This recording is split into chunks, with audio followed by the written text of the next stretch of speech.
Hello, everybody, and welcome again to another episode of the Risk Matrix with myself, Dr. Martin, and Mr. James Junkin. Hey, James. Hey, baby, roll tide, Roll back Tide. again.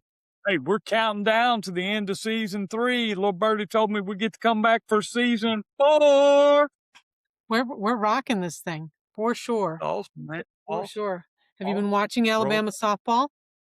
Yes, number 2 in the country. We hit it long. And by the time this plays, I will have gone to the Kentucky Derby. Good for you. Hats or it didn't Great. happen? Hats and tails or it didn't happen? Hats, y'all look for me. I'll be the dude in the hat.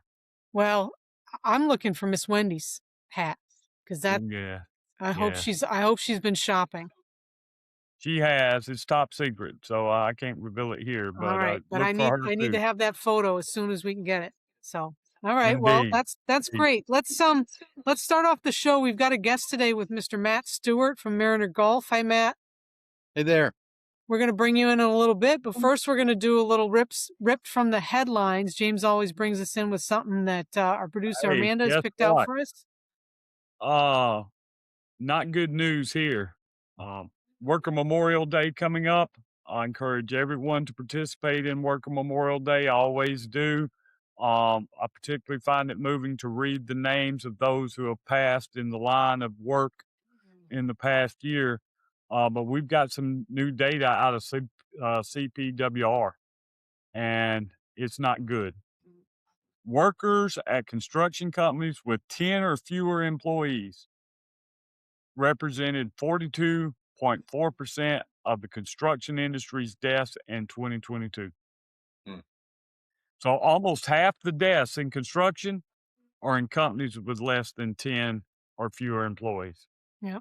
Uh, I mean, I that, can give you a few reasons I think that probably is because I work in construction and usually the guys with less people are scurrying around trying to keep the jobs that they bid, and sometimes they cut corners to go a little faster. And I see a lot of trenching collapses, which we'll talk mhm, on the next show. We'll talk about. Yep. But I see a lot of trench collapses, a lot of not using shoring where they should, or trench boxes, Mhm. and a lot of falls. Here's a supplemental data to that. In companies with 11 and 19 employees, 8.1% of the deaths during the Good. same year. So if you add 42 and 8 together, that gets you to 50. Over 50% of the deaths in the construction industry are companies less than 20 employees. A little That's bit sad. shocking. A little bit Pretty sad. shocking. Not unsurprising though. The small companies are challenged. If you're a safety professional listening to us, or you're a consultant that works with these small companies, we understand what the challenges are. Matt works with companies like this all the time in his role as a consultant. The things that we struggle with and with small companies are hazard identification, training. We don't have the resources necessary that maybe other companies have, both human and capital, to implement a safety management system. So there's a lot of resources that are out there available to you at OSHA.gov, other industry websites you can download to begin putting a safety management system that works for you in place, because you can just tell the fatal injuries in the construction industry, 50%. 50% of them are employees, companies less than 20 employees. Yeah. And I will say this with Workers Memorial Day coming up, James. I know you've worked a lot of fatalities. My practice is growing, and I'm seeing a lot more fatalities in my practice. So to the two of us, especially, and probably Matt too, and what he does, this touches us directly. We take it Yep. seriously, and we mourn those that we've lost. And just as an aside to that, something's come up in the last few fatalities. Have a lone worker policy. Big company, little company, medium sized company, have a lone worker policy and implement that policy. Don't wait for a hiring client to come along and say you need a lone worker policy to work on this job site. Do it. We've talked about this before in several episodes that we've had in the past. where I didn't even think about having a lone worker policy for our guys. And next thing you know, I've got guys out in North Dakota with a broke down truck. Well, actually, they didn't break down. They locked their keys in their truck because they're real safety professionals, right? And it's like minus 12 outside. If one of them's wife hadn't called, they'd have froze to death because I didn't have a process in place to check on my team. I had a process in place to check on our client's team. So Yep. tighten up on those things. Last few instances I've had, lone workers been a part of it. Yep. And for me, the last few incidents have been amputations, amputations or machine guarding, lockout tag out, Absolutely. big. Lockout, tag out. Lockout, tag out. Anyway, But well, anyway, y'all, I don't want to say celebrate Workers Memorial Day, but take some time participate. out to think about all the people who went to work and never got to come home. And That's what we maybe do it's a it good for. time to have a conversation with your management team of how you would respond if something like that was to happen within your organization. Because there's no warning and there's no good time. So take the part out. Maybe that's a topic for a safety meeting, toolbox talk, something from your management team. You can go to OSHA.gov. There's all kind of things that resources for remembering Workers Memorial Day. We encourage you to participate. But anyway, welcome Matt Stewart from Mariner Golf. Matt Stewart from Mariner Golf, and he's going to talk to us today about workers as the industrial athlete, which I think is a really interesting topic. I know, Matt, welcome to the show, number one. And I know that you've given this talk to several people in the last several weeks, even about the industrial athlete. And I'm curious to know. Let's talk about it. Yeah, I was actually earlier this week, I had the opportunity to speak to a group of safety professionals about the industrial athlete concept. And it's not necessarily, I want to say it's something new, right? It's not some new frontier in occupational safety and health, but it's kind of repackaging ergonomics into a more applicable format for our workers in these really physically demanding roles. Okay. It's just treating workers like athletes because they perform physically demanding work, perform repetitive work, and they perform really high risk tasks daily that demand a lot of them. Just like athletes, these workers rely on stuff like their strength, their endurance, but beyond that, mobility of things like their shoulder joints and their knees. Yep. And then how are we recovering after these tasks? Because, think of like a starting pitcher for baseball. They'll go in, throw 8 innings, 105 pitches strong. They're not on the mound tomorrow. That's right. But when the That's horn sound tomorrow, guess where these workers are? Right. Right. So there are differences, obviously, in athletes and workers, but there are a lot of similarities. And so, because of that, I think we can really benefit from approaching, um, adding in some elements of the industrial athlete concept into our safety management system because we spend so much time in sports preparing athletes for a game where they really only, have that peak demand for an hour in some cases. Yep. But what are we doing for our workers for a 12-hour shift? Yep. Well, That's I mean, something to think I got to about. be You know, I got to be honest with you. We've had stretch and flex and all those other things in construction for a while now, Yeah. and a lot of the bigger companies, the bigger GCs, at least in my area, they still do stretch and flex. But there's a large component of the workforce that cannot be convinced that this is something that's good for them. So, I mean, part of this has got to be how do we convince people that they are doing things similar to an athlete and they really should participate? Well, a big part of that's education, right? Teaching people about their body. And, a really big component of this, in my view of it, right, of things that we can actually apply to our real world situations are education. And I'm not knocking on stretch and flex. Don't get me wrong. I call it the kumbaya circle, right? And in the blue collar world, it's really hard to get a lot out of a kumbaya circle at 6 a.m. It's just Hey, difficult for that, that's a fact, right? dude. I That's a do not want fact. to come out there at 6 a.m. and do the chicken dance with Yeah. y'all. I feel And I would ridiculous agree. doing it to begin with. I would agree with that. So You what's know, the alternative, Matt? I like to really focus on training and education because the whole concept here, the foundation of it is about early intervention, right? That and the way I like to kind of to mold it into to the way we can apply it is teaching our workers what symptoms mean, teaching our workers what to do when they identify these symptoms, right? Because the traditional approach is shake it off, get over it, get used to it, right? But Welcome to the club, we've right? seen what that traditional approach leads to with it. There's about 30% of all MSDs involve or It workplace leads to injuries me. rather. Well, About 30% of all these injuries in the workplace involve musculoskeletal disorders. So the shake it off, get over it kind of approach, that's not effective. And so I think teaching these workers about their body and how to respond to it. And then beyond that, having a process in place to do something about it. If they're running a wrench over and over and they start to feel pain in their elbow, well, if they just keep doing that day in and day out, then they've got a bad case of tennis elbow. Now they're missing right. time.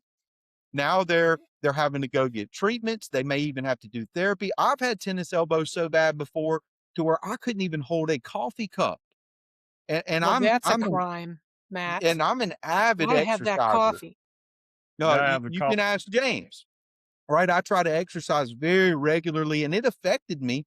Not only could I not do my job, but I pushed it so far and kicked the can so far down the road that I ended up having to take 10 weeks off from the gym, 10 weeks off from any labor involving my right hand, when all it would have taken was symptom recognition and intervention in the moment, right? Would have prevented the entire fiasco that I dealt with. And the same thing applies to our workers.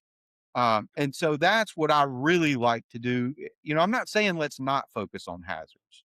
I'm not saying let's not focus on compliance. I'm saying let's add in some elements of human performance and injury prevention through an understanding of our physiology and how the body works.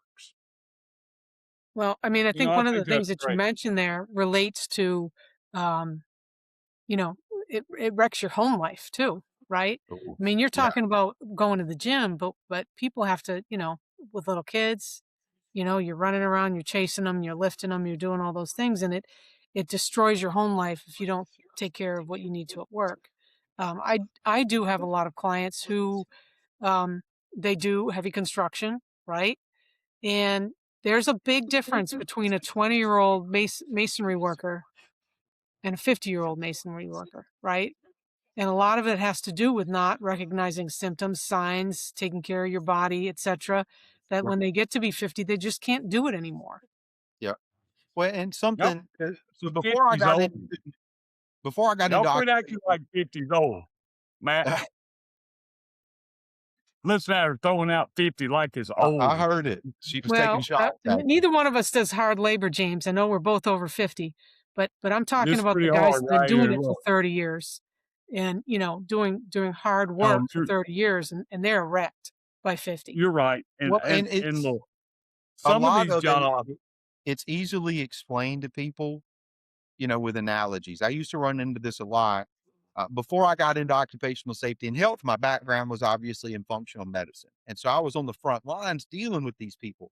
And so that's really what got me involved with occupational safety and health is I would have all these patients come in the door and they weren't there for some catastrophic injury, right? They weren't there because they got, a big pipe fell on them or something. They were there because they got hurt over time doing their job, day in and day out. And so it was hard for them to understand that it didn't happen in the moment, even though that's when it really got bad. So I used to explain it to people like tires on a vehicle.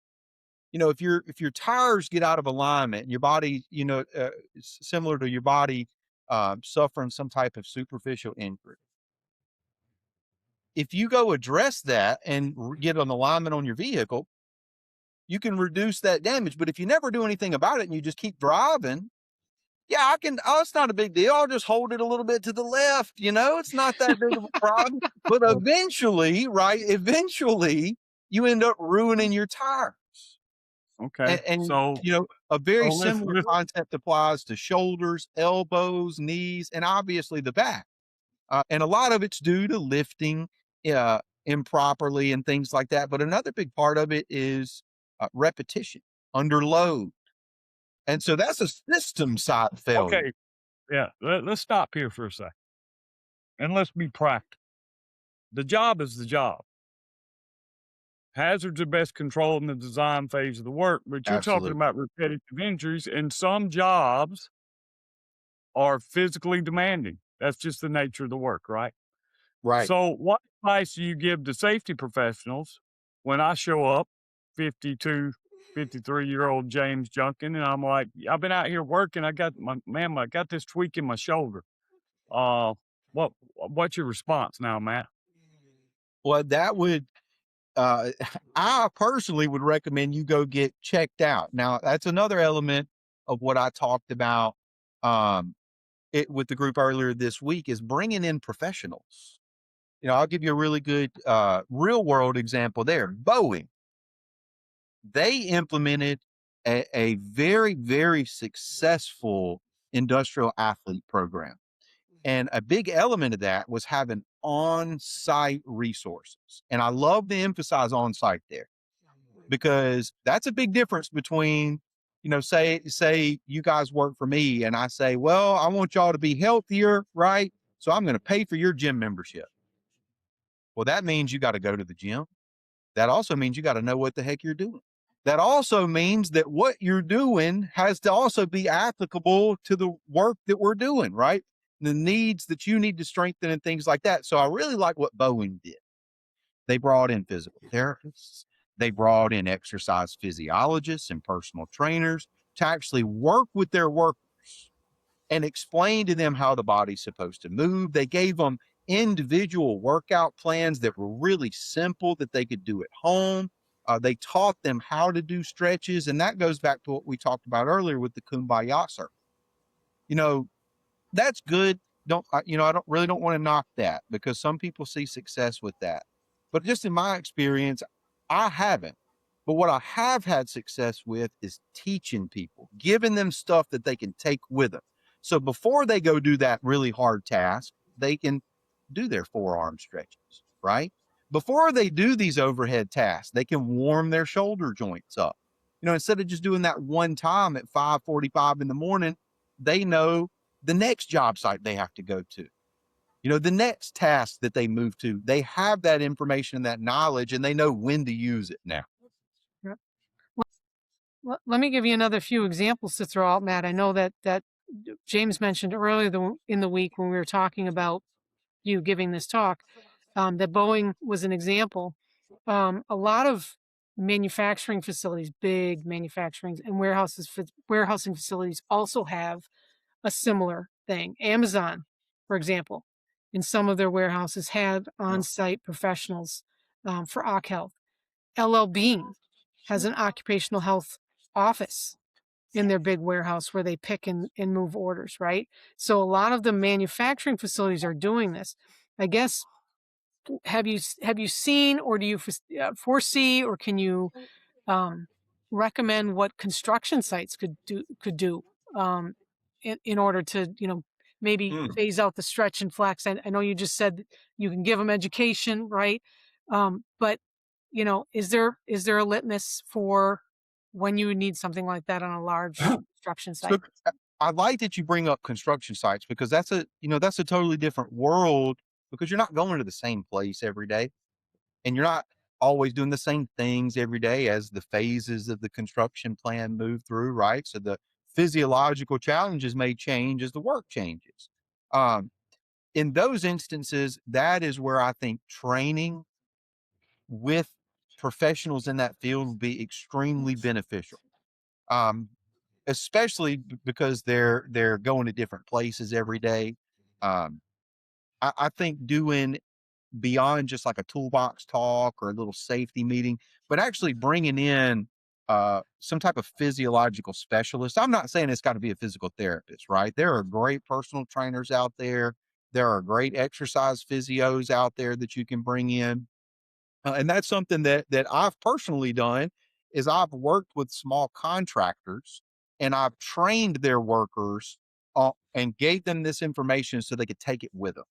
Cool. So when you go from job site to job site, and when you move from task to task and the demands on their body changes, they know how to get ready for that. They know how to identify the symptoms and the fatigue and what those things can lead to. So they know when to stop and take a break. You know, it's kind of like my example with my elbow earlier. The bad part with that was I knew that I needed to stop, right? I was very well aware, very educated on that. And I just didn't. I just kept pushing it, probably because I was just being young and dumb at the time. Um, but teaching our workers that stuff is invaluable. And then having that process. So who do they report it to? What does your supervisor do with that information? What does your safety team do with that information? And James brought up a really good point a second ago, talking about these hazards being addressed in the design phase of the work. That's part of this approach as well. You know, an example I gave earlier in the week when I was speaking about this was a warehouse worker picking things overhead off of a shelf. Well, he starts to notice shoulder pain, pushes through it. Couple of days of this, and then eventually really tweaks his shoulder, has to ends up being a recordable, right? Has to go get treatment in a sling. Now he's on restricted duty. People are having to fill in. Think about the things that would need to be in place to prevent that from happening in the moment, but also in the future.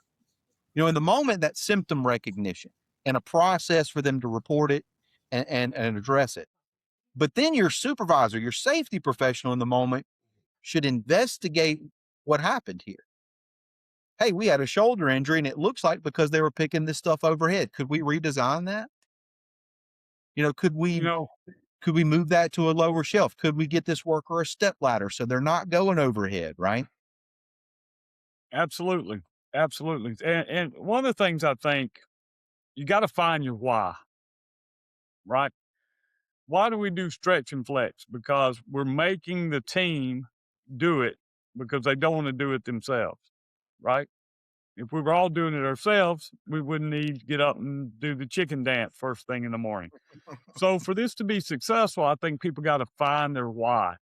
Mm. And I am the world's worst about taking care of myself. I have the diet of a 12-year-old. I like pizza and corn dogs, things of that nature, right? Uh, here's my Monster Energy drink. There you go. Sponsored by Monster, right? So I am trying to improve. And what came along in my life was my why. Why? Why do I not want to die of a heart attack? Because I got this really cute little old grandson that I want to see grow up and graduate school and be there on his wedding day many years from now. And I'm not going to do that if I don't take care of myself. That's why I'm down 40 pounds from 2 years ago, right? I'm a little more conscious about what I eat. I live in pain sometimes because I didn't do these things when I was younger and we just pushed on through. You know, I've got 9 screws in this shoulder. Part of it, Matt will tell you, part of it now is not because of the shoulder injury. It's because I didn't rehab it right and I rushed back to work. Yep. Young and dumb, Yeah. James. Young and dumb. Well, And young and dumb. and that's something that Matt mentioned, and I'm going to go back to his analogy of the car with the alignment, right? When you drive on something that's misaligned, you cause damage, right? And I will tell you that when you're young and dumb and you don't have a lot of money and you're afraid for your job or whatever, you're going to drive that car without the alignment, right? Because you think it can't possibly happen to you, and you're going to get as much life out of it as you can. And you're so young that you don't have the why yet, right? The why is my Right. car's going to crap out, and then I'm not going to have a car, right? Similar to when you get older, you have children and a spouse and people that mean something to you. Maybe you take stock in your life more. So how do we get around that with young people, right? They have to find their why. I'm struggling with how do you make that connection for them? Because older people, I honestly, I think the older you get, the more you get it, James, right? Sure. It That's finally right. clicked. Your why came up, but it took you till 40 or 50 to get there. And similar to me, right? I mean, it takes you a long time before you get that. And then you're like, oops, I should have done that when I was 20. It reminds me of the old cliche. You don't know what you got till it's gone, right? And that goes for mobility, ability, right? You don't really appreciate your ability to move your arm and way over your head until you're not able to do that without pain anymore, right? You take a lot of that stuff for granted. You don't um and you can't force these people to find their why. Um, but in my opinion, forcing people to do the stretch and flex kumbaya circle early in the morning, it really depends on how much they're putting into it. Yeah, they can go through the motions, but are they really stretching? Are they Mm. really warming up? I mean, you guys all remember junior high football and high school. You're right. You got to get out there and warm up. How, like, we're just ready to play, man. Like, just let's Right. start the clock. Let's get this game started. And so, um, that's why I really like to focus on education and as kind of getting it started, teaching people and giving them the tools, the resources, the information they need to understand the importance of it. Uh, So, so what does education look like, Matt? I mean, you mentioned Boeing, but not everybody has the resources of Boeing. sure. We just came on and talked about, but we've got companies in the construction industry that have 20 or less or 10 or less employees. I certainly can't go out if I'm that type of company or even larger and bring in a full time physical therapist to be embedded with us. What can I do as a safety professional to start implementing what sounds to me like a wellness program, right?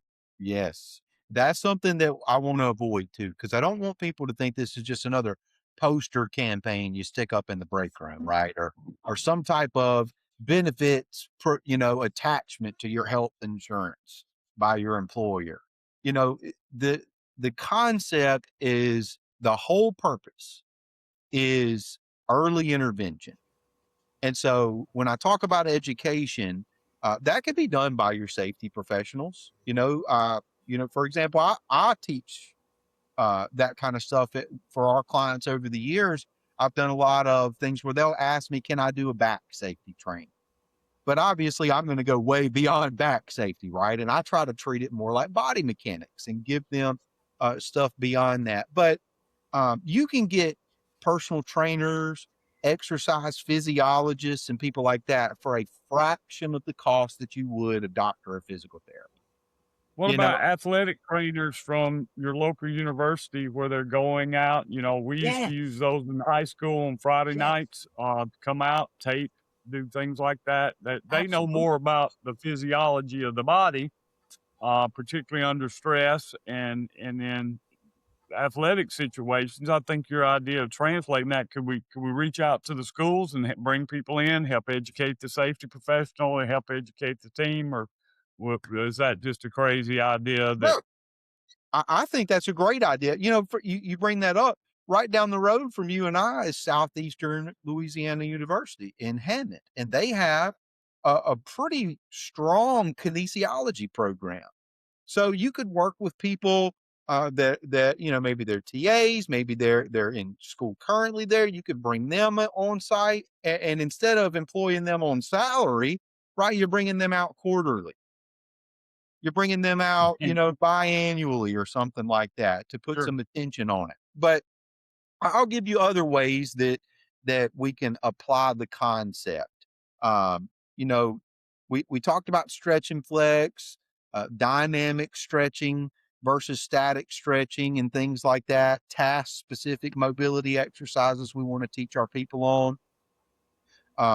working with your workers on strength and mobility training. And again, it's not a wellness campaign where we're saying we'll give you $50 extra a paycheck if you go to the gym, but having someone like these people we're referencing come out and teach them about core stability. How do you work on it? Why does it matter? Teaching them about shoulder mobility. How do you work on it? Why does it matter? Redesigning tasks to reduce force, frequency under load, duration under load, trying to manage fatigue. These are all things that are part of the bigger picture, with the goal being early intervention. Being proactive instead of focusing on injuries after the fact. Once people have gotten hurt, it's too late. If we're Well, not I think reporting that, symptoms, it's too late. there's a business side to safety, and that's one of the benefits from this is workers that are well have less injuries. When I go and look at people's OSHA 300 logs, uh, I see particularly in these high stress, uh, high, I guess, physically demanding jobs, what do we see? Tears, strains, sprains all Tons the of time, all tons the of time, all the time. And so that probably didn't just start. It wasn't an acute problem. It was an acute problem that developed into a chronic problem. So I'm thinking maybe, Matt, what you're suggesting combined with an injury case management program yeah, that we're trying to put some prevention in here. We're trying to catch things early. So then, if it does have to require the treatment of the doctor, we have shorter recovery periods. yeah, So we try not to have recordables, but if we do, we got a plan to get people back to work really quickly, really Yeah. yeah, quickly. Like when I got injured, we didn't have all that, and I need to get back to work because I don't know about y'all, I can't live on 60%. You know, as soon as the doctor released me, I was back at work, and I never really rehabbed this shoulder. And now I've got arthritis. And when it gets cold, in the mornings, I'd like to takes a while to warm it up, and all these things. And sometimes you're trying to pop it back in place. You see None of that would have happened. the There you violin go. there, James? Hey, I'm just showing you what a industrial athlete I am. I improvise, adapt, and overcome. Right? Look at this guy right. Matt's not saying anything, by the way, because he's Hey, employed man, by you. look, I'm a I sponge. have the ability to pick up my clicker and click this mouse and type on this computer with relatively, well, I'd say a lot of precision. Yeah. A You lot of need to precision. find But you more don't want why. me out there trying to do your roofing, right? Uh, but anyway, I think it's part of your total safety management system, right? Absolutely. It gets into your injury case management things. We get people back to work early. If they do have an issue, you can diagnose it. Also, people are able to come forward and talk to you about perhaps some of the difficulties they're having. I don't know how many times over the years we end up have this discussion about recordability. Well, this guy tore his rotator cuff. Well, we don't think the mechanism of injury was what could tear his rotator cuff. And then come to find out his rotator cuff is about 90% torn. Does that a OSHA recordable or not a recordable? Is it compensable or not compensable? All that we can get rid of all that doing what Matt's talking about right here. Yeah.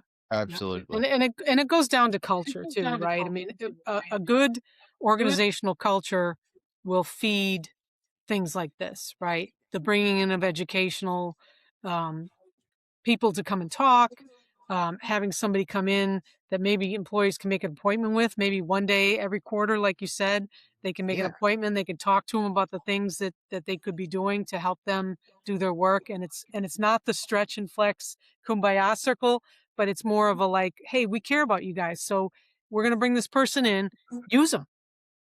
absolutely. And I'd like to add too, from a cultural standpoint, telling people that you're going to start treating them like industrial athletes, you know, in my opinion, especially particularly in industries like construction where it's a lot of young males, they're going to buy into They're that. gonna say, "Right on, brother." Yeah, You a bet I lot am. more. Industrial athlete, baby. Absolutely, right? I mean, you could get them some shirts made. You could really go as deep into the pool as you I want. like that. I'm gonna get industrial athlete Yeah, shirts made. absolutely. And so, because for the most part, especially in these industries, young and male, they like sports and they kind of jive with athletes and things like that. And thinking along those lines can really encourage buy-in. It can encourage participation. And on top of that, it's just going to build your overall safety culture as a whole. Very cool. Well, Matt, thank you so much for coming on. I love the term industrial athlete. I know that you've given this talk a couple of times. So, Matt, I think how do they get a hold of you if they want to talk a little bit more about this subject? You can reach out to me at Matt, M-A-T-T, at marinergolf.com. I can cater the program depending on the industry, right? But I have a really good one that, like I mentioned earlier, I gave earlier this week to our safety leaders. I think it was a fantastic speech, fantastic talk. I felt like they got a lot out of it. Had a ton of questions after about Perfect. applicability and things like that. And so we had a really great time. So yeah, if you need to reach me, Matt, M-A-T-T, at marinergolf.com. Awesome. Thanks so And much for Matt coming on the Stewart, show. Matt Stewart on LinkedIn. Matt Stewart on LinkedIn. For those of you that follow us on LinkedIn, Yes. you can look him up. And hey, if you need to get in touch with Matt and you can't remember all that, you can remember me. Send me a message. I'll get it on over to Matt. I know a guy. All right. Absolutely. Thank you so much, Matt. And James, you want to take us out? Hey, thank you, Matt, and thank you for everyone that participates, that follows us on LinkedIn, that shares our show, that listens to us over on Spotify, on Apple Podcast, over on Substack, on Bear Force's YouTube channel. Thank you, thank you, thank you.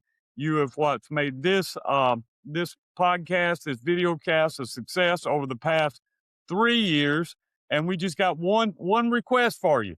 Hit that like button. Hit that subscribe button, share the good news to your friends and family. As I'm fond of saying, your mama wants you to listen to the Risk Matrix.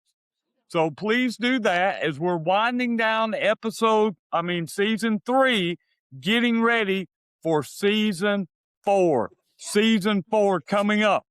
Season 4, baby. So until next time, y'all keep bringing those workers home safe from high hazard jobs and roll Roll Tide. Tide. We're out.